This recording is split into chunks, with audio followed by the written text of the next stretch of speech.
Sebuah jembatan penghubung dua kecamatan di Desa Pulau Rungkom, Kecamatan Dewantara, Aceh Utara putus diterjang banjir.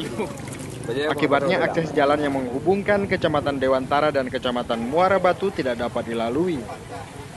Warga yang ingin melintas terpaksa melalui jalan alternatif dengan jarak tempuh yang lebih jauh melalui Kecamatan Bandar Baru dan Kecamatan Nisa Mantara.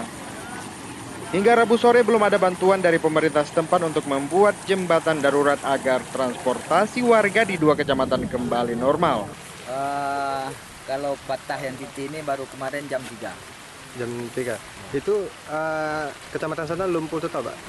Ya lumpuh lah, nggak ada jalan yang mau kemari. Mungkin dari arah ke rumahnya yang belum bisa. Sementara itu, ratusan rumah di Kecamatan Dewantara, Banda Baru, dan Kecamatan Muara Batu, Aceh Utara masih terendam banjir setinggi 1 hingga 2 meter lebih. Akibatnya, ratusan warga harus mengungsi ke tempat yang lebih tinggi. Sejauh ini belum ada bantuan tanggap darurat dari pemerintah setempat. Warga hanya mendirikan posko darurat secara sukarela.